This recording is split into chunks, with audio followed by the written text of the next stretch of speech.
Let's see here. Okay, let us see. Is this actually working properly? Oh, all right. It's been a while since I've streamed with this software, and we're streaming on a different channel than usual, so hoping everything is going good. On my screen in OBS, we look good. I mean, I can see me. I'm over here. Looks like the green screen is working pretty well. All right. Video resolution seems okay. You can see my old hand. Whoop. You can see my old handbag of a face, so that works.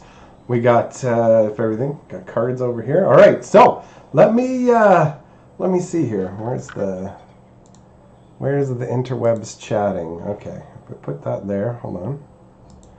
Is that playing in the background? Real professional, buddy. I am professional, man. All right. So, my friends, can you see me? Can you hear me? Give me a little bit of the feedback in. Oh, there we go. That's a bit better, isn't it? That's a bit better. Huh? This looks all right, actually. This looks good. This looks good. All right, I can see you guys. I can see the stream. I can see the chat. Let's see, who do we got in here? We've got Habanero, Dominic, Wrath, Cannabis Grower, Trent, E-Man, Elder, Wrath, Ashed, Roll, I see Lettuce. It's like Romper Room. Lewis, I look a lot like the Magic Historian. Are we twins? Have you seen that movie with, what's his name? Have you seen the movie with buddy who plays Wolverine? Hugh Jackman or whatever? I'm the clone that didn't get choked out in the tank, bro. I mean, I'm the original. I am the original. Sounds a little bit muffled. Different mic. Let's see. Oh, jeez. That's going to fall off if I'm not careful. Okay. Oh, no. No!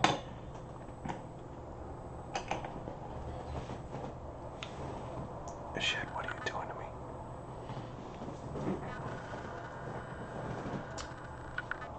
Does the microphone not sound good, guys? Is it this thing? Does that make any difference? Does that make any difference? Testing 47, 892, 304. Huh? Good, bad? Maybe it's the knob on the back? What do I have the knob set to? Oh, hold on, what if I do this? Whoop. I don't even know what that means. Did that make things better? Reverb, nothing can be done about that. That's echoing off the walls, so don't worry about that. Or do worry about it and let it eat you up inside. It's not going to change my life one way or another. The volume of the mic is peaking at loud spots? Do you mean loud spots? Is that what it is? Or maybe I'm too close? I don't know, man.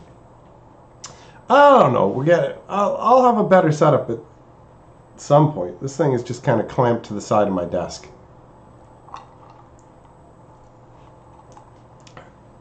Here we go. Lettuce says, I lived through Potato Cam. You kids can suck it up. I can see it going into the red. Hold on. What if I go like this? What if I go like this? Okay. My friends, did that make it any better? Does that help with the loud, like the loud levels or whatever? Let's see. You're supposed to cap it out where your voice ideally doesn't go too far into the red bars. I mean, obviously, some of the issue is going to be the sound bouncing off the walls and stuff. It's all a work in progress. And as you guys can see, I'd rather run around making videos and doing other stuff than actually fixing my sound issues. Like 2 videos over on the Historian channel. Haven't had time to pick up a new background for this one. You know what? Let's move the slideshow over a bit too.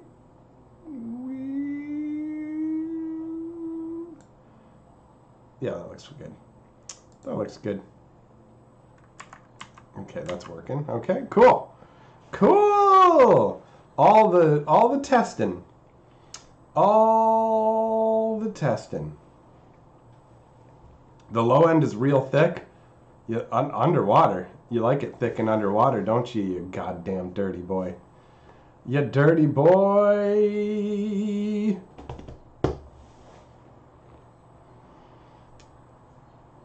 Lettuce, that's funny to me. You said that that they like muted you on Twitch or whatever for bringing that up, which feels weird because I mean everybody and their mother is calling it the Harry Potter set. It's so obvious. It's funny they would even try and deny it. No, it has nothing to do with that. We definitely weren't planning a crossover with them, and it fell apart because they don't share our ideals or whatever it is. That's how it comes across. I don't know. Either way, what do you guys think? Are we ready? Are we ready to dive? Yeah, Nathan, I know that was on purpose. I didn't have the stream up and running, so I just made a link to any video on this channel, figuring out that some people would be smart enough to find their way to the live stream from it, and anybody who wasn't, I wasn't going to worry about it. If you can't navigate simply through YouTube, I can't worry about you. That's got to be the philosophy. All right. Let's do this.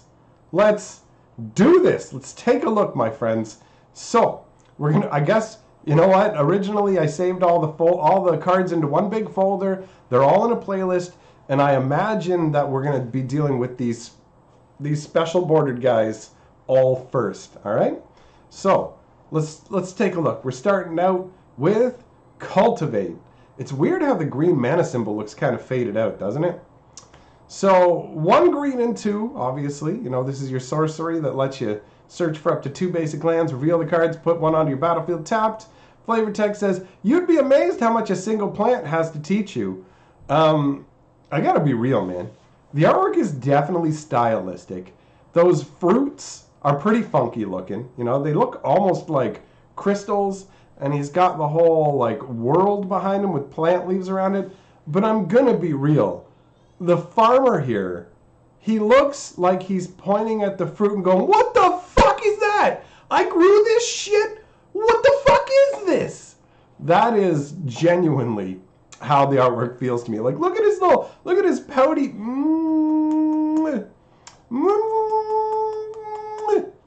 Put your donation info into your Hatcher description at some point. I can't super chat you, so I was looking for the PayPal link in the description to load the board. Wait a minute! I didn't do that? Well, here, you know what?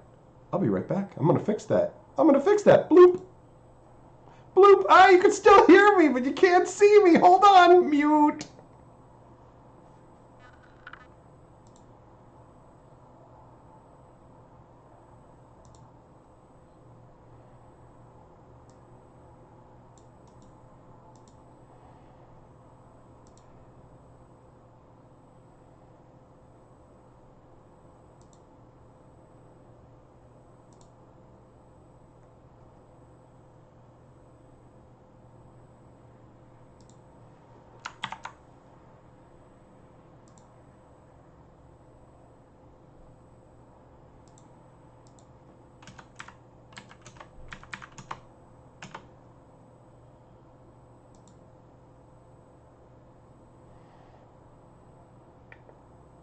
Okay, I think there. Oh, all right. Hold on. We're back.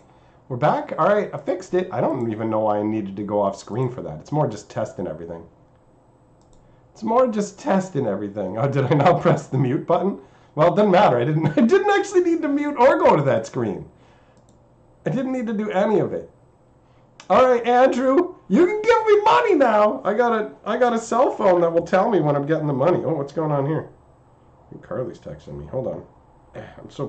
Come on, that's my thumb, dude. Come on.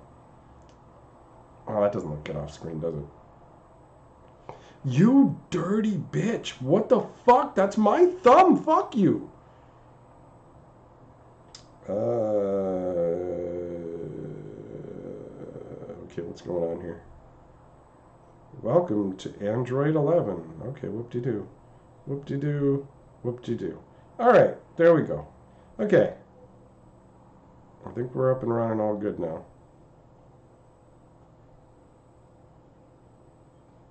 Okay, cool. Yeah, this is Hatcher. No super chats. Super chats through PayPal. I'll make the Lord of the Board appear right above me. We can still do the normal thing. We've just got to use a convoluted route, you know? And that's fine. I'll be real. I have absolutely no problem stopping this stream for an inordinate amount of time and wasting everybody's time for me to get money. I will waste all of your lives for cash. Let's be 100% fucking real about this shit. All right? Why is there a separate Hatcher channel? Because I have goddamn multiple personalities. You got a fucking problem with that? I have, actually not multiple personalities. I have multiple dualities, which sounds impossible because duality means two, but fuck you, I've got at least four. Okay? Because it's mine, because I can. What are you going to do about it? I got to have somewhere for your mom to come and ask if she can kiss me, and I'll say yes. Yes, madam, you may kiss me. Sweetly, upon the lips. Since when is me wasting time a big thing? Well, anybody who has a problem with it can fucking chug my changus. You know what I mean? Chungus my wungus. All day. Oh, chill. No, you fucking chill, bitch. You chill. I will do the opposite of chilling. What are you? What are you, new to Earth? Will we also have a chill stream later? Yes. The normal stream will happen over on the Magic Historian as usual. The plan is this channel is, I'm currently calling it my junk drawer channel, where I'm going to be doing whatever. I mean, yeah, it's got the Magic Historian stuff in the background and whatever right now. I'm using all that setup, but it's going to get its own flavor setup, and this channel is going to start to get used regularly. So I figured, you know what? I got a lot to say. I know there are people who will want to be able to see this stream afterwards, but these fucking streams have a hard time staying up on the Magic Historian, especially since I talk like this in the streams, and it's like, doesn't really line up very well for leaving things up in a permanent fashion, right? So it is what it is, man. We will get super chats and memberships and stuff here, guys. I will get this channel as part of the YouTube partner program. And yeah, exactly. Andrew G is saying it right. doesn't hamstring notifications and algorithm data. Oh shit, does this phone actually give me notifications? Oh, it does! Okay, hold on. Let's see here. Just give me a second, guys. Give me fucking 80 seconds. I don't know. Alright. We got Andrew G says, Andrew's 25 bucks, Lord of the Board! You damn right, son. Let us send a fucking PayPal super chat, but forgot to put in it, forgot to say, fuck me, pay you, and sent another one. You know what, man? Well done. I applaud that. Okay, Lord of the Board. Let's do it. Lord of the Board name. Hold on. Properties. Lob.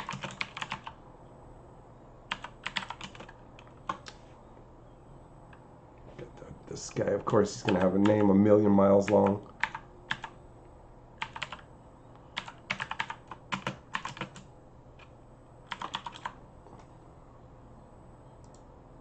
Oh my god, look at that. Okay, hold on, I gotta relocate that. Whoop. There we go. There we go. Woo! Okay. Alright. Oh, this is funny. Alright, let me see here. Beep. Beep. Boop. Boop. Oh, maybe I should, hold on. Maybe I can turn up the volume a little bit, and then I'll actually hear it when that happens. I'm so professional, guys. I'm so professional. We've been, what, streaming for, oh my god, 20 minutes already! We've gotten, like, fucking nowhere. I don't even know if I'm going to have enough time to go through all this shit. I got other things to do. I don't know if you guys noticed, since fuck it. Why go past the first card here? I don't know if you guys noticed, but there's a new video, Fantasy Geographic.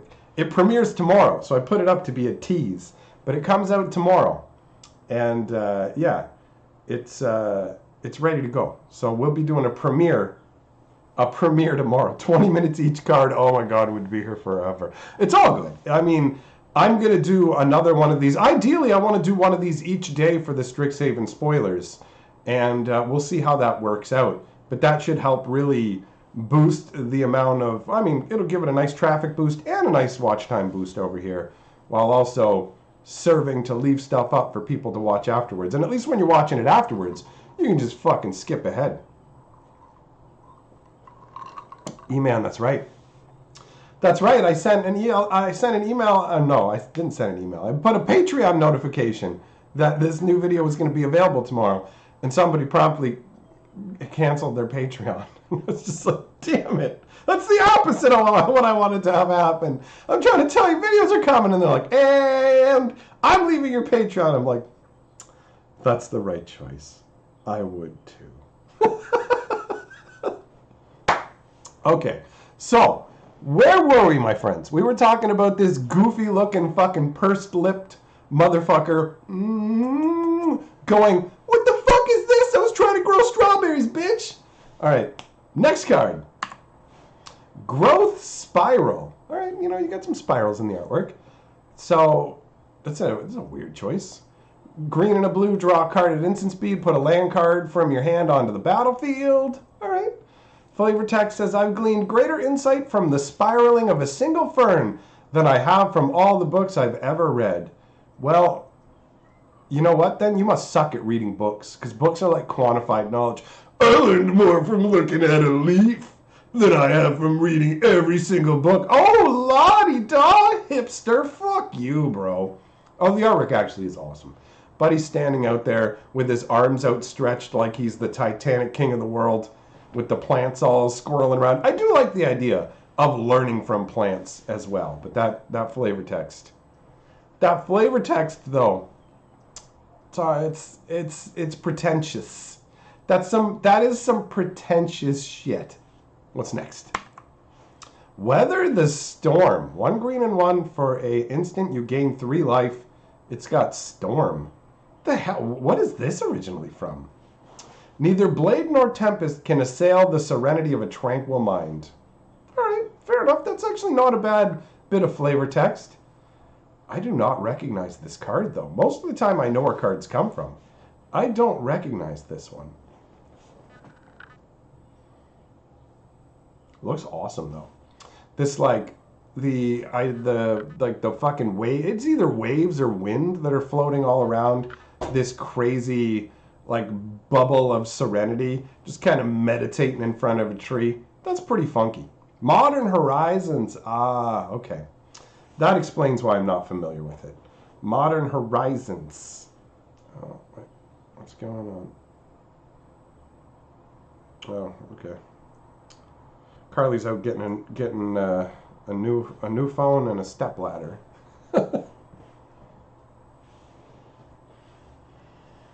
So, I mean, can I be real? This card is, like, underwhelming to me. If you're going to do a big, massive storm off, wouldn't you just rather do something that, like, wins you the game? Admittedly, this is a pretty card. It looks really, really nice. But sideboard tech versus storm decks. Instant response to Gutshot or Tendrils. Oh, you know what? That actually makes sense. And that makes this card very niche. It still doesn't excite me, but at least it doesn't feel pointless. So, well done pointing that out, Mr. There, I don't have to say your name. It's just whoop, whoop. Wait, if she texted me, I thought I had the sound on my phone. Hold on, guys. I can't expect me to run a proper stream when I can't even figure out how to operate my phone. What is that? No, what? No, not live. What? Live captioning? No. I don't. God, why do they put all these features on phones I don't need? I'm literally just trying to make it so it makes sounds when things happen, and it's like, oh, well, what? Okay. All right. Okay, we're good. But you can win the game with a ton of life. Yeah! Everybody knows once you get to 100 life, you win. Next up, Urza's Rage. What? Dude, this is cool. This is like an arc. This is from the Mystic Archive, I believe is what's it called, on Strixhaven, right? Where they've gathered powerful magics from across the multiverse. And they have a spell attributed to Urza. Yes! Yes! The next Urza lore video comes out tomorrow, guys, and it's fucking fire. It's the episode right before the final episode of the time stream arc, which means stuff is getting insane. All right, Urza's Rage. 1 red and 2 for an instant with kicker 9. 1 red and 8. That's a hell of a kicker. Can't be countered. Deals 3 damage to any target unless you kicked the spell. If you did, it deals 10 damage instead, and the damage can't be prevented. That's amazing. And you've got this shadowy figure. I guess this is most likely supposed to be a rendition of Urza. This has to be the most intense Urza's Rage artwork yet. I have to admit, I really hate the Urza's Rage artwork that uses the, like, stupid Battletech mechs. Oh god, there's certain things they've done with Magic back in the past, and more recent times, that I really don't like. And the mech is one of them. But yeah, this is intense, man. You've got like the flaming hands raised up. You've got like beams of power emanating back. And it almost feels like a heat ray tunnel that's kind of melting the world around it. And at the bottom, a sea of flames. This looks really, really good. Really good. All right, what's next? Krosan Grip. Interesting. 1 green and 2 instants, got split seconds, so people can't respond to it while it's on the stack. Destroy target artifact or enchantment. Flavor text says, on a world where time was torn asunder, destruction ruled the minds of all. Multiversal meta histories. Alright, I like that a lot. On a world where time was torn asunder, destruction ruled the minds of all. That's cool. Talking about Dominaria most likely, right? Dominaria is where time was torn asunder. By Urza, specifically, right? Like, that's this what they're talking about, time being torn asunder, that's what's happening in the storyline we're going through right now. And the artwork is a nice take on the split-second concept that we have seen so far, where they show you the object as this is happening. So in that instant where the process has started but hasn't quite finished. So you can see this axe is just being aged in a second. Like, just snap your fingers, and all of a sudden, from having this brand new double-headed axe, all of a sudden it's literally just rusting, chipping, and falling away. That's really, really cool. And I dig the shaman, however you want to say it, who's standing off to the side with his hands out and his little antler vibe. And he's kind of got a somewhat symmetry. I mean, there is an asymmetrical nature to it, but it has somewhat of a symmetry with the trees on the other side. And it almost feels as they're working together, like nature encroaching to destroy the unnatural, the creations of man. Honestly, I really, really like this one. This actually would be my #1 choice for Krosan Grip to put in the cube. Although I will admit the original Krosan Grip is quite nice looking. That's right, Ben. Urza's Rage from Invasion was the awful one, dude. Did not like. Day of Judgment. 2 white and 2 for a sorcery. Really nice and straightforward and simple. Just says destroy all creatures. Gotta love that. Big effect with little text is always impressive to me. Destroying all creatures, end the turn. When you can do a lot with a few words, there's just something about that that appeals to me. The flavor text says, this must not become common knowledge. The consequences of such a spell are too great. Lock it away in the restricted archive and destroy its record in the catalog. That's really cool, man. That's from Director Tavia to Isabeau. Isabeau. That's cool, man. I like that. I really like the idea of, like, Day of Judgment, destroying all creatures. Like, all the characters that you see in Strixhaven, all the people in the school, would all be considered creatures that would be destroyed by a spell like this. So this spell would be the end of all life on your plane of existence. That's literally what it is. Judgment Day. And you can see that they've kept that kind of somewhat sun concept that they've used for Wrath of God and whatever, but now it's like a portal of doom. Everybody is being sucked into and presumably incinerated by the sun. You can see the swirl. I like this artwork, man. All these shadowy people being sucked to their doom. This is really cool. I like the Mystic Archive, not just because we get alternate art and alternate frames. I like it because it has these touches where it's talking about, like, the power level of the spell and how it needs to be put in, like, basically it's in a restricted archive and you destroy the record of it even existing. We're going to keep this powerful spell available. We're going to let nobody know it exists. That's amazing. Then we got Snakeskin Vell. What up, girl? You want to see my Snakeskin Vell? All right. 1 green instant. Put a +1/+1 counter on target creature you control. It gains hexproof until end of turn. The flavor text says, never reject the kindness of a serpent. It will not be offered twice. Druidic manuscript fragment. Never reject. It sounds like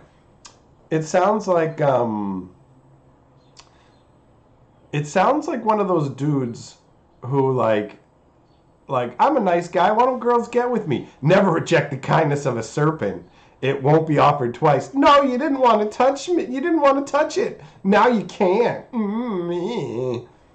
I mean, this card is, whatever. It's fine. You know, like, the idea of snakeskin that'll protect you from magic and whatever is kind of cool. The artwork, I mean, I don't know why he's got daggers flowing out of, like, he's going like this, and there's a bunch of, like, blades flowing out of his hands. How does that connect to snakeskin? Like, what? I don't know, man. This feels like artwork they may have had kicking around for something else. I'm not sure. It doesn't feel like a Snakeskin Vell at all. It feels like touch my warm, buttery torso. You guys are dirty boys. I can't believe for a second you would think I would make any comments that would reference stuff like that. Blades can't touch him? Look, dude, come on, man. They're clearly originating from him, and the fucking points are facing outwards. Like, seriously. There's no way to be like, that's clearly indicative of the fact that Weaponry can't hurt him. He's generating that effect! It's the same color as his fucking hand and his body. Come on, man. Come the fuck on. That's like, yeah, I mean, you could try and say that's the +1/+1 counter, maybe? Maybe? But the whole thing just falls apart. Let's be real. This doesn't tie together in a really nice way. Then we got Blue Sun's Zenith. 3 blue and X for an instant. Target player draws X cards. Shuffle Blue Sun Zenith into its owner's library. The flavor text says, 5 suns! Can you even imagine how complicated the orbital calculations must be? What I wouldn't give to tackle an equation like that. And that is a Quandrix Mage student. So, giving you some flavor for the Quandrix concept. That makes sense. I mean, that's alright. You've got the artwork depicting in a more stylized fashion. This is a Vidalkin. And oh, okay, I see it now. So they've got the 5 suns. You've got because Mirrodin has 5 different suns, right? So you can see all 5 suns representing the 5 different colors. But because it's the Blue Sun Zenith, the blue sun is in the middle and much larger. I have to say, I like this. This is an imposing and somewhat cryptic feel to the artwork. I enjoy this. I enjoy this quite a bit. It's all right. Then we got Signed in Blood. 2 black for a sorcery. Target player draws 2 cards, loses 2 life. It's always my brightest students who make the worst decisions. Shale the Silver Quill Dean. I always want to say Sliver Quill for some reason. Silver Quill Dean. So this is a funky concept. The flavor text adds some nice genuine flavor. The whole it's always my brightest students who makes the worst decisions. Like, this is a decision to make some kind of demonic pact, right? You can see this individual has done something to cut open their finger or whatever, and they're dripping blood down onto like an open-mouthed skull with some documents laid out. Or maybe it looks like a spell book or something, but the pages are flipping along.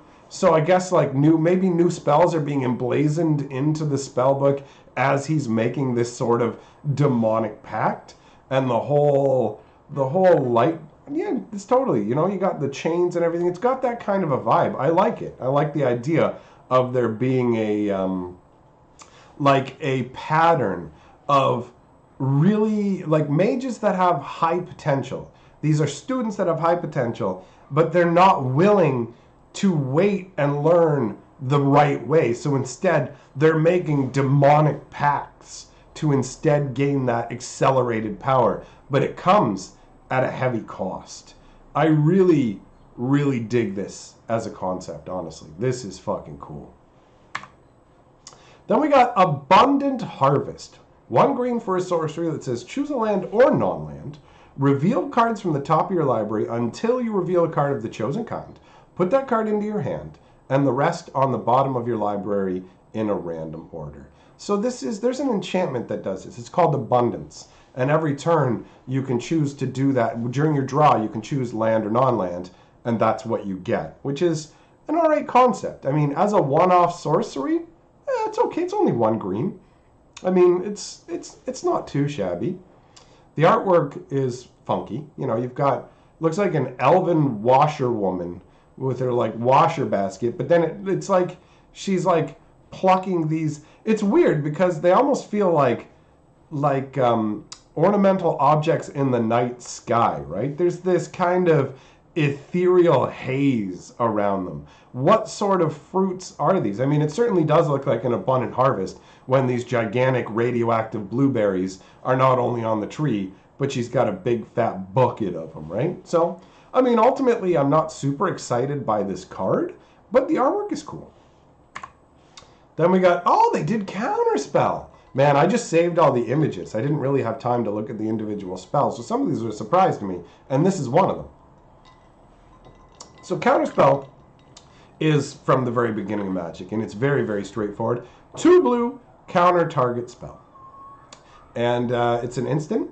You know, there you go. You got some flavor text. 1 need not know the specific details of a spell to suppress its effect. Simply rearrange the rules of the reality within which the spell operates. That works. I like that. It's got a pretty straightforward concept in the art where they're like, nah, son. Nah. You see the hand at first, and then you see that there's this like star pattern in the middle of it. It's weird because the hand looks like it's actually either atop a voluminous sleeve or a mountaintop with a forest range behind it. It's got a very mystical feel to it. Although I will admit, if I put my hands over everything but the art and look at it, I could see this hanging outside of like one of those psychics businesses. You know, the ones who are like, I'll tell you your future. And it's like, you can't know the future. It's not possible. If you knew the future, you wouldn't be in some stupid bullshit ramshackle like building charging people $10 to look at the veins in their hands. All right, let me ask you a question. How much will it cost for you to tell me my future by reading the fattest vein on my dick? Okay, tell me my future that way. It's just I'm gonna get off on a side tangent about nonsense. So let's move on. We got strategic planning.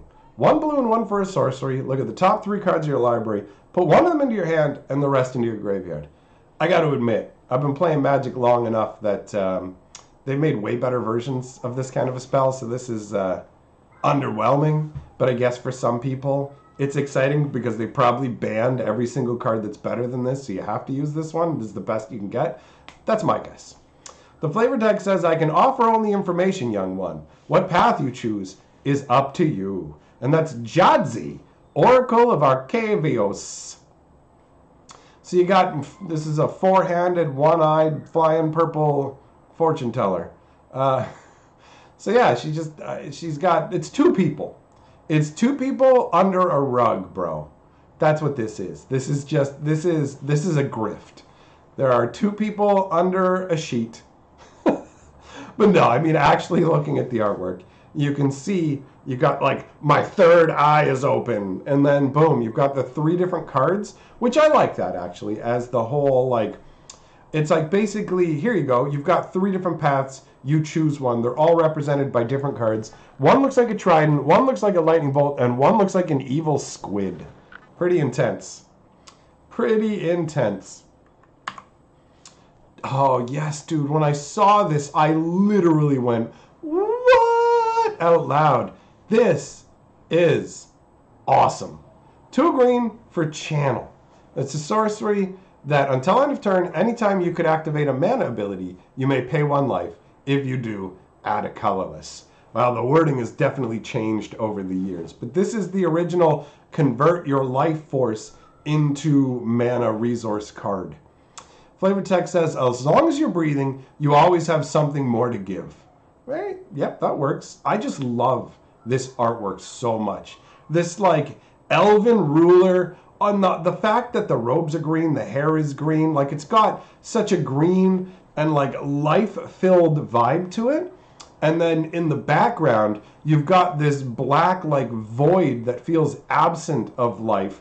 And you've got the staff that the life force is being channeled into, blasting light out and, like, life energy out into the lifeless blackness around it.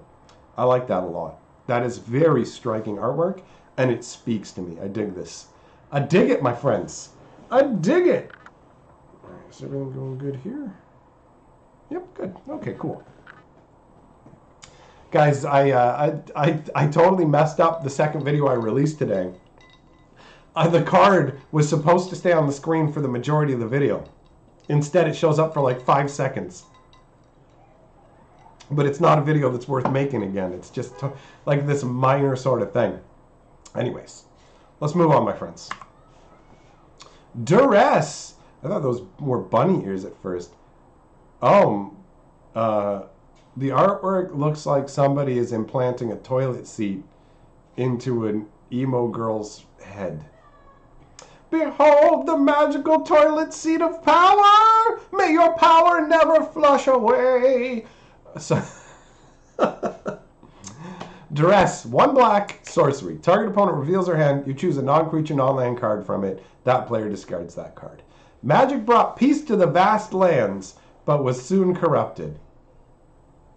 Flavor text doesn't do anything for me. I mean, I understand the idea behind this is literally supposed to be hands reaching down into the mind and then lifting up that, like, thought that it's trying to steal, but I'm literally like, this is stick a toilet seat in your head. That's how I feel about it. This is bunny ears toilet seat face. So let's move on. Oh, wow. Look at this. Lightning Bolt. 1 red, 3 damage to any target. One of the most iconic Magic cards. The first mages witnessed the fury of the raging storm and wished to answer back. Hey, fair enough. As like a creation myth for where lightning magic came from, it's like taking inspiration from crazy storms and going, I want to wield that level of power. That works. And this artwork is awesome. You've got this mage just floating there in a sphere of power, and they've just got these rays. Like the lightning bolt, at first I didn't even notice, is like this lightning blast that's kind of coming, like it's lightning all around the mage, and it's like forming out of that sphere. It looks really, really good. Like, it looks really good. I like this.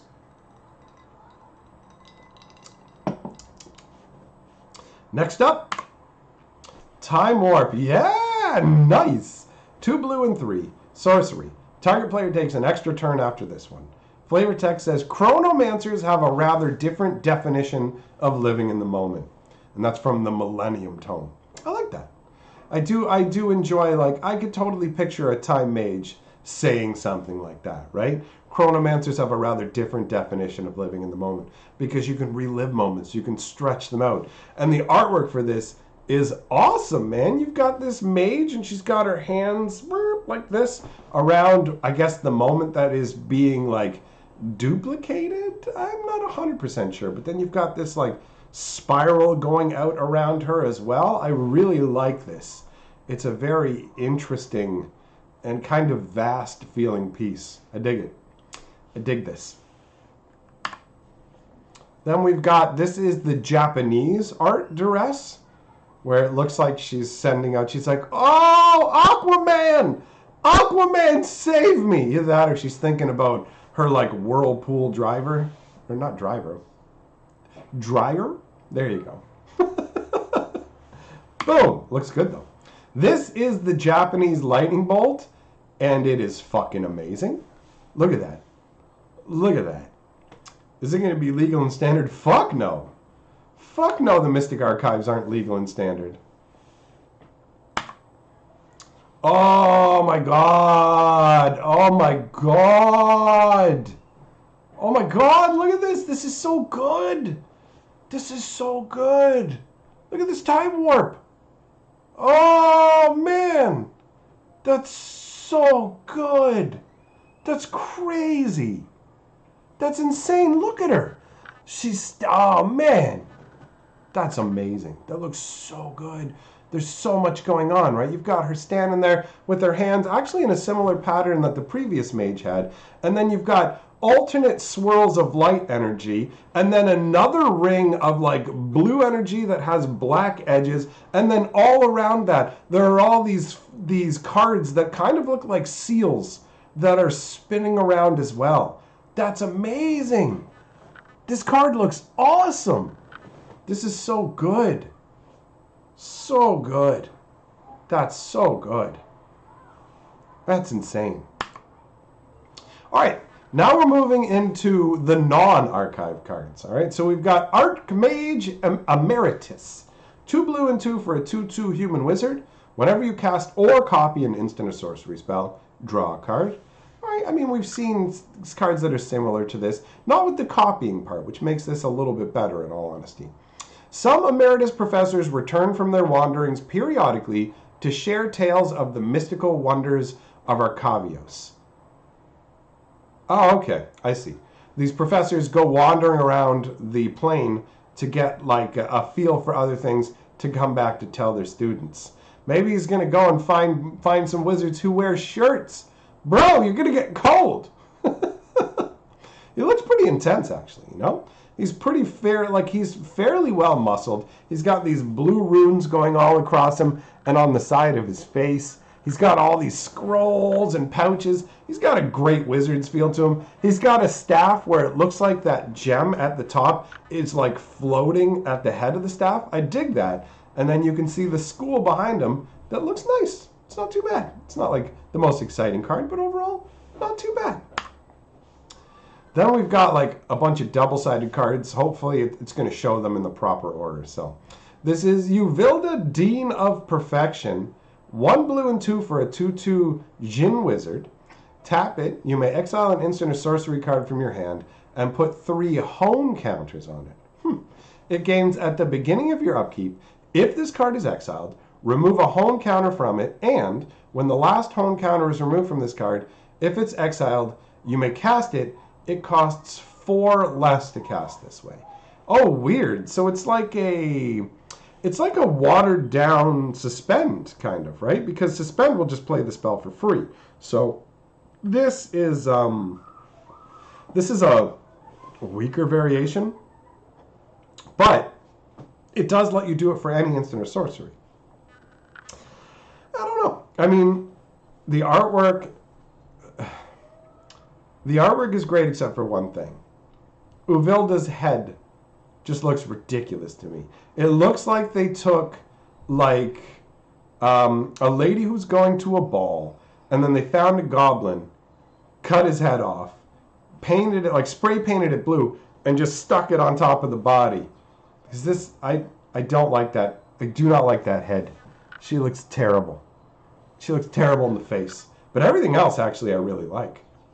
And the idea of a Dean of Perfection, where it's just like hone your skills, practice again and again. And the results of practicing mean being able to focus and cast the spell without needing to expend as much mana. Learning to cast spells more proficiently without expending more mana is something that you would totally feel like fits into a school concept. I dig this. Now on the other side, sweet, this is the other side, we've got Nasari, Dean of Expression. So he's 2 red and 3 for a 4/4 Efreet Shaman. Oh cool, they got a Djinn and a Efreet on either side. I like that.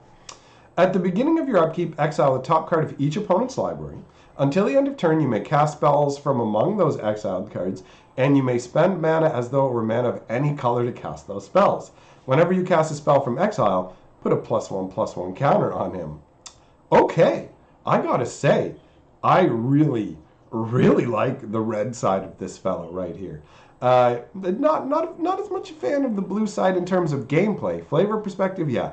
Gameplay perspective, I like Nasari a lot more. Oh, for a second I thought Nasari had a pylon for a head. I was like, wait a minute. What's with their head? Why is there fire coming off her head? And then I realized that Nasari is like a dancer who is like mid-leap, and her head is actually tilted backwards. So her arms are kind of like spiraling around behind while her leg is coming up into the air, right? So that's what's going on. All right, I mean, I'll be real. A Dean of Perfection feels a lot more interesting than a Dean of Expression. However, I do admit that having people express themselves in different way magically may lead to newer magical discoveries, things like that. So it can work from a flavor perspective to a degree. But I don't like it as much as I like the concept for the other side. Then we've got Confront the Past. Now this is interesting. Is this just art? Like, what is going on? It's 1 black. See? Oh, it's a lesson. 1 black and X. It's a sorcery lesson. Choose 1. Return target Planeswalker card with mana value X or less from your graveyard to the battlefield. Or remove twice X loyalty counters from target Planeswalker and opponent controls. So you can either use it to reanimate your own Planeswalker, which is something you can't do in Magic with most cards. Reanimating Planeswalkers is very difficult. And then removing twice the number of, twice X loyalty will let you wipe out a whole bunch of different Planeswalkers, right? And there's no Planeswalkers that are going to survive having too much loyalty taken off. But where it becomes really weird, for me, is where the artwork and the flavor text. So the artwork shows Liliana dressed up as like Professor Onyx. She's hiding out at Strixhaven, pretending to be a teacher there, right? So we've got that going on. But she's looking into the mirror, and in the mirror, it's showing the moment from War of the Spark where Gideon sacrificed his invulnerability in his life to transfer that power to Liliana so that Bolas could be defeated. And the flavor text says, why Gideon? Of all people, why save me? Right? So she's sitting there trying to puzzle it out.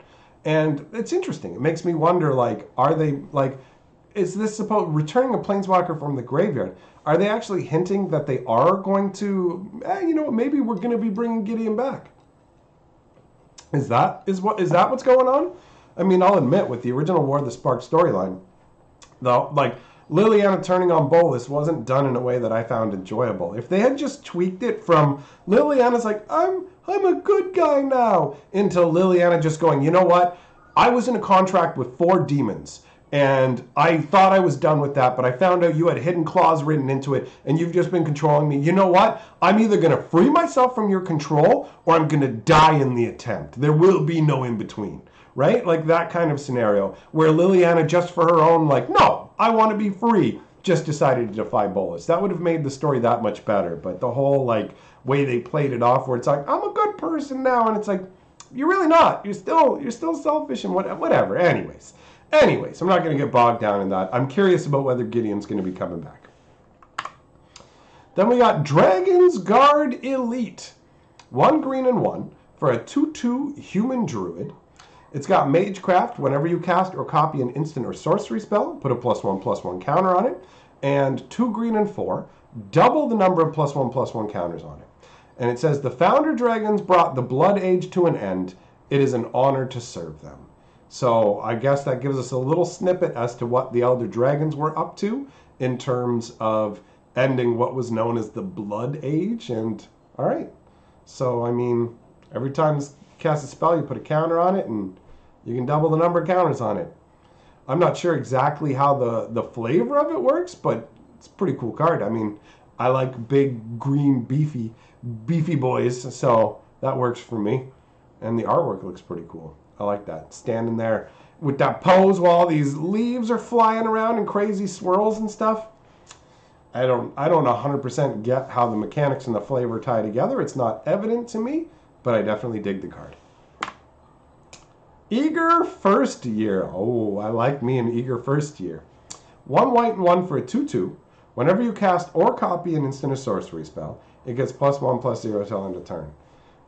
Today she learns the basics. She'll knock out Advanced Theory later this week. All right. Because she's Eager First Year. That's her mentality, I guess. I'm going to learn the basics today, and I'll learn all the advanced stuff next week. I mean, it looks like, all right, whatever, just a first-year Magic student. Check it out, I got a magic sphere floating above my hand, and I'm real pleased with myself. Fair enough. Whatever.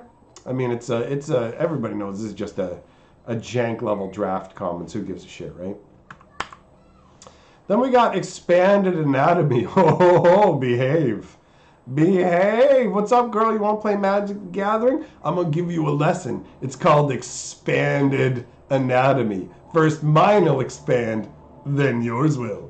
All right, so this is 3 mana for a lesson that says, put 2 +1/+1 counters on target creature. It gains vigilance until end of turn. Changing the equation from incremental to exponential was a stroke of genius on my part. All right, it shows a student very pleased that they figured out how to make a large frog. I've expanded its anatomy. First day of class. That's a magic spell? There's a magic spell called First Day of Class? What? Oh, okay. Alright. First Day of Class. 1 red and 1 instant. Whenever a creature enters the battlefield under your controller's turn, put a +1/+1 counter on it, and it gains haste until end of turn. And then you get to learn. So you can reveal a lesson or discard and draw a card. First day of class. Okay then. Artwork shows that's the first day of class. They're going to class because it's the first day of class. Okay, bye. Alright, we got Valentin. Or Valentin? Valentin. Valentin, Dean of the Vein. Jesus. Okay. All right. 1 black for a 1/1 vampire warlock with menace and lifelink. If a non-totem creature an opponent controls would die, exile it instead.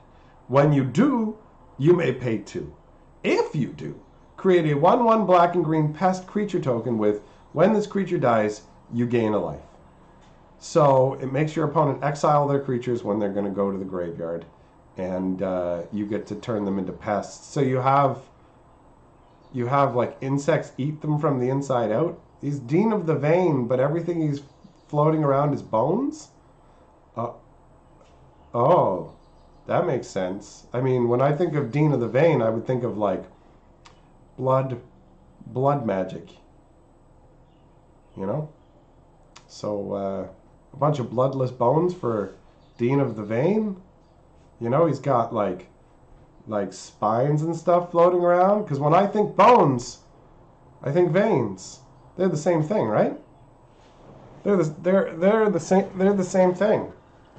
There isn't a spell called Farm. There's an enchantment called like Farmlands. But that's not first day of school.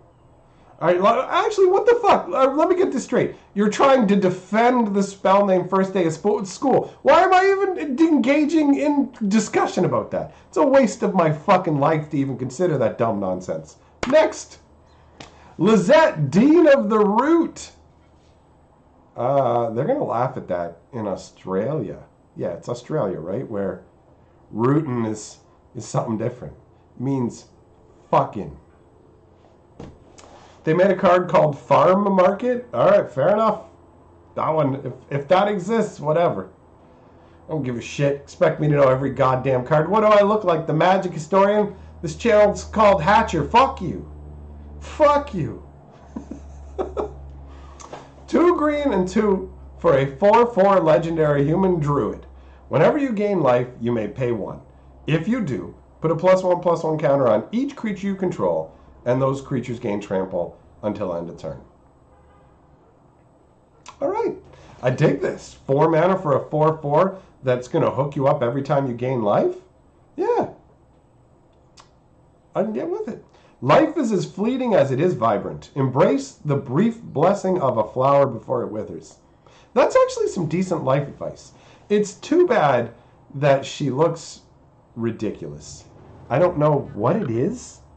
I don't know if it's that her forehead is too big, or that her hair is too far back, or it's just there's just something. She looks goofy. She looks fucking goofy. Let's be real. Some goofy looking bitch.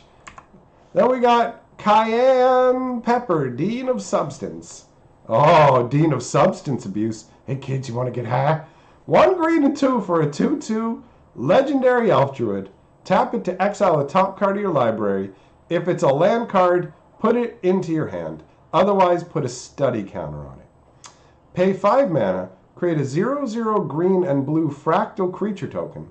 Put a +1/+1 counter on it for each different mana value among non-land cards you own in exile with study counters on them.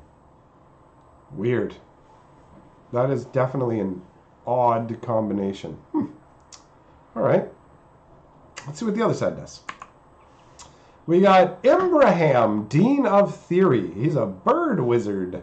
2 blue and 2 for a 3/3 flyer. Pay 2 blue and X, tap, exile the top X cards of your library, and put a study counter on each of them. Ah, I see.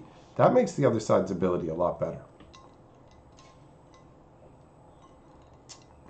So after you exile the cards, you can put a card you own in exile with the study counter on it into your hand. Oh, okay. So exile the top number of cards of your deck equal to X. Pick one of them if you want to go into your hand, and all the rest stay with study counters out on them. Okay. Neat. Then we got Introduction to Annihilation. I talked about in my spoiler video today, so I'm not going to bother. Introduction to Prophecy. 3 mana, sorcery. It's a lesson. Scry 2, then draw a card. Final grades are posted on the first day of class. Okay, this is definitely a blue feeling spell, but I guess they've created these more expensive colorless versions of them for all students to learn. So yeah, I mean, final grades being posted on the first day of class. If you have a poor grade, you just be like, oh, I guess I'm not going to bother trying in this class. I mean, I don't know. I feel like telling the students their future like that is a very poor way to educate. That's my feeling. The artwork's funky though. You've got this student standing in front of, I don't know, a little lectern or something like that, and all of these butterflies are flying all around. This is how butterflies fly. Thoth, yes. The symbol up in the upper left-hand corner is to indicate it is a lesson. All right, we got the lands. These should all be in sequence here. Vine Glimmer Snarl is the blue-green one. And how these lands work is they enter the battlefield. You have to reveal a forest or an island for this one. If you don't already have one of those to reveal, then it enters the battlefield tapped. So as long as you have a land of the proper color type in your hand, you're going to be able to use this. It's like basically you can lay it as your first land and be up and running. And the flavor text says, a verdant paradox of primal logic. The artwork is, it's all right. You know, you got some big thick veins and you got some blue magic flying on through there. Then we got Necroblossom Snarl. This is the green-black one. Flavor text says, a hungry layer of flourishing rot. Now that is descriptive and gross. Just gross.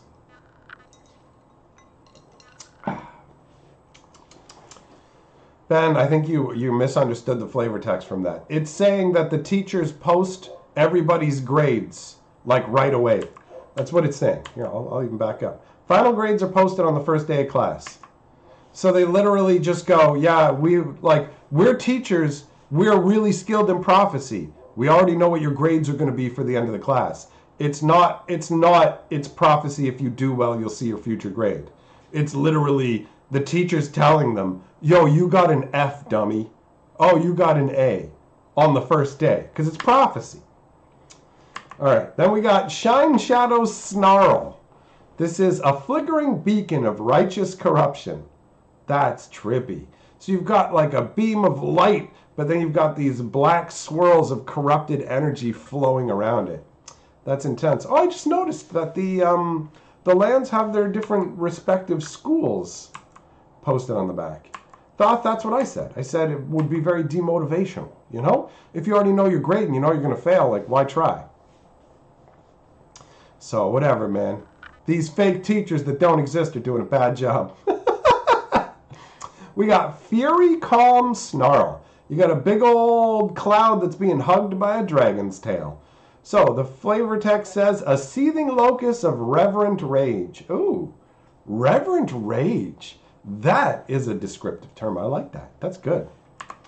Then we got Frost Boil Snarl. Didn't they have Snarl? Oh, are they all Snarls? Okay, yeah, I'm an idiot. I didn't notice they all had Snarl in the name to begin with. All right, Snarly Lands. Okay, so this is the blue-red one, and it says, a smoldering storm of chilling fire. Maybe it operates in a world where the future can be changed. If the future can be changed and the prophecy isn't true, then their prophecy skills are useless, thus making them not useful as a teacher. Doesn't work. They've already set up the world in a way where that will not function. We got Lorehold Apprentice. 1 white and 1 red for a 2/2 human cleric. It's got Magecraft. Whenever you cast or copy an instant or sorcery spell, until end of turn, spirit creatures you control gain tap. This creature deals 1 damage to each opponent. Flavor text says, ancient footfalls echo in her head, their timeless rhythm guiding the present. I don't care that much about the flavor text, but I actually really like the idea of this apprentice being able to channel like Magecraft magical residue into giving spirit creatures the ability to like fling magic for a brief period of time. That's really cool, and I love this artwork, man.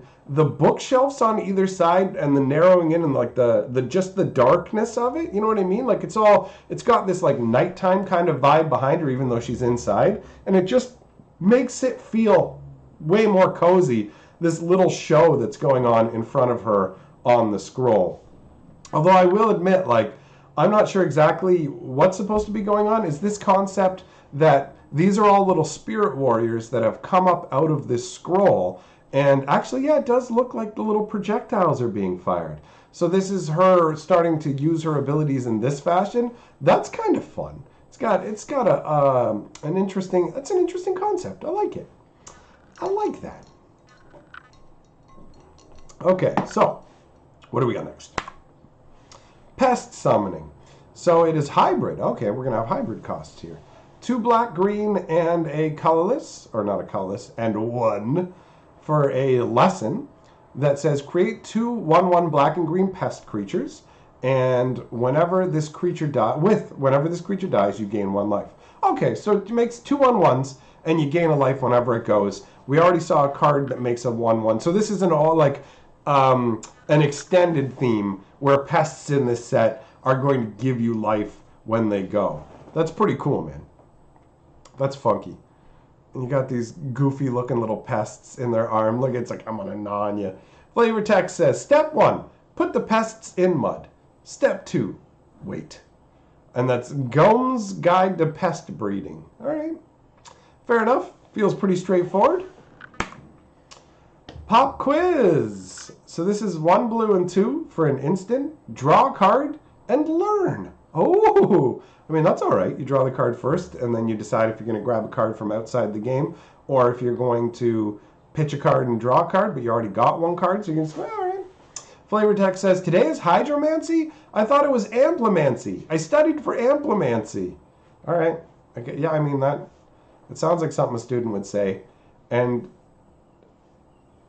the artwork, the hair, it's so hard to ignore how stupid the hair looks. The hair looks so dumb. Or it's a hat. I don't know what it is, but it looks stupid. The water magic kind of falling apart there, where it's like, we're doing hydromancy? Oh no, I studied for something else. And the spell falling apart with that look on the face of like, all that works for me. But up here is just, it's terrible. It's terrible. And the spell costs too much. Prismari Apprentice. Okay, we've got 1 red and a blue for a 2/2. Whenever you cast or copy an instant or sorcery spell, the Prismari Apprentice can't be blocked this turn. If that spell has a mana value 5 or greater, put a +1/+1 counter on the Apprentice. And flavor text says, no one ever created great art by playing it safe. So the Blue-Red College has a focus on casting huge spells, right? Like the card that I talked about that they made a mistake on in the last video, I put it on the Historian channel, totally has the scenario going on where it cares about having a 10 casting cost. So, yeah, I don't know, man. The concept of it, I mean, tapping into pre-existing magic and using it for multiple purposes, right? You can look and see like the 2 different types of magic, like the blue magic that's flowing out of his one hand, while in the other direction he's bringing the fire magic up. We got a lot of like hand gesture magic, it seems like, with this school. Then we got Professor of Symbology. Skip it because I did a video about her. Oh, Rowan, Scholar of Sparks. 1 red and 2 for a 2 loyalty planeswalker. Instant and sorcery spells you cast cost 1 less to cast, because it seems like more and more they're leaning towards giving planeswalkers static abilities, making them kind of a melding of enchantments as well. It's got +1 loyalty. Rowan, Scholar of Sparks deals 1 damage to each opponent. If you've drawn 3 or more cards this turn, she deals 3 damage to each opponent instead. And -4, you get an emblem with, whenever you cast an instant or sorcery spell, you may pay 2. If you do copy that spell, you may choose new targets for the copy. So, I mean, it's all right. Makes your instants and sorceries cheaper. It basically, you can ping somebody for 1, but if you've managed to feed a bunch of cards into your hand, then she can do a lightning bolt and increase loyalty, which is actually really good. Let's be real. 3 damage while increasing a planeswalker's loyalty is really, really solid. The emblem is not too shabby either. You know, getting the ability to essentially fork all your spells for 2 mana, not too shabby. On the other side, we've got Will, because this is a double-sided one. So this is Will, Scholar of Frost. 1 blue and 4 for a 4 loyalty planeswalker. Same ability to reduce cost of instants and sorceries. And it's +1 up to 1 target creature has base power and toughness 0/2 until your next turn. So a sorceress queen effect, actually. -3, draw 2 cards. You see that parallels very well. Not parallels. It goes very well with Rowan's +1 ability. And then -7, exile up to 5 target permanents. For each permanent exiled this way, its controller creates a 4/4 blue and red elemental creature token. Now, I have to admit, when I first read the ultimate ability on this, I was really surprised, because giving blue the ability to just essentially destroy permanents, which is what they're doing, is something blue normally doesn't have access to. And there's not a ton of stuff like that, although it does feel, I don't know, man, it feels like color identities maybe somewhat are being diluted, and it seems like every color is moving more towards having almost every ability. It feels like, but there have been color pie shifts before, but they actually felt like shifts as opposed to like a softening of the dividing lines between them and more of a bleed. I don't know if that makes any sense, but that's how it feels, man. So, I mean, they're all right. They don't seem terrible. Then we got the Quandrix Apprentice. 1 blue and a green for a 2/2. It's a human wizard. It's got Magecraft, so whenever you cast an instant or sorcery, look at the top 3 cards of your library, reveal a land, put that land into your hand, and the rest of the cards on the bottom of your deck. So you can just keep grabbing lands. That's okay. It's not too bad. I mean, a free lands every time you cast an instant sorcery seems okay, but it doesn't feel super exciting. The artwork shows a wizard with, he's casting spells, but honestly it feels like a Marvel movie and he's tapping on a like a digital screen. It's obviously magic, but it for some reason doesn't feel like that to me. It just feels like a 3D visual overlay from like Tony Stark, Marvel's Avengers kind of thing, you know? So, all right, whatever. I mean, at least he looks like a wizard. Then we got Shadrix Sliverquill. Oh, this is one of the Elder Dragons that founded the school. Okay. 1 black, 1 white, and 3 for a 2/5 legendary Elder Dragon. It's got flying and double strike. At the beginning of each combat on your turn, you may choose 2. Each mode must target a different player. Target player creates a 2/1 white and black Inkling creature token with flying. Target player draws a card and loses a life. Target player puts a +1/+1 counter on each creature they control. Oh, wow. Okay, so this is just all upside and gravy. This is bonkers. You kidding me? So this is going to swing in as essentially like a 4/5. And every combat, you're going to be able to either get a 2/1 flyer for free, draw a card and lose a life for free, or if you really don't care about your opponents having cards, you can make them lose a life. You can use it to take their final life away. And then also you can just put a +1/+1 on every creature you have. Like, this is bonkers. This dragon is nuts, man. This is so powerful. Wow. I mean, that knocks down the front door and says hello now, doesn't it? Wow. And I really like the idea of making like Inkling flying tokens, because if you look at Shadrix, Shadrix looks like he's like made out of shadowy wisps and stuff like that. So like part of his shadowy body comes off and creates these little beasts known as Inklings that fly along like side him and stuff. That's intense. That's insane. Oh, wait a minute. You know what? I realized I'm not reading this quite right. That's why it seems insane. At the beginning of each combat on your turn, you may choose 2. See, I was reading it as choose up to 2.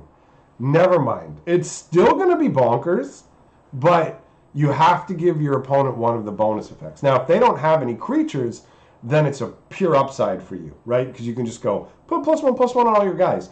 But he's not as bonkers as I thought. So, okay. He felt like, honestly, he felt like he was really broken. But Wizards has also pushed the gas so hard lately that it's hard to tell. Do you know what I mean? Like, I could see them doing something crazy like that. Next, we got Silver Quill Apprentice. 1 black and 1 for a mage who does not eat. 2/2 Magecraft. Whenever you cast an instant or sorcery spell, target creature +1/+0 to end of turn. She had spoken the words 100 times, but under the spotlight in front of everyone, something new emerged, and the crowd went wild. I pointed at that guy. You're a little bit stronger. Whoa! Oh my God! I can't believe it. Look what you did. You put a little bit of strength into a guy. Whoa! Come on, man. Come on. Come on. Whatever. Artwork's not too bad, but she does feel like malnourished thin. Do you know what I mean? She looks like she needs to eat a little bit more to be healthy. That's coming from, maybe I noticed that because like when I look back at my older videos, I see how like insanely thin I was and unhealthy and stuff, but definitely have some hamburgers. All right, we got Storm Kiln Artist. 1 red and 3 for a 2/2 Dwarf Shaman. It gets +1/+0 for each artifact you control.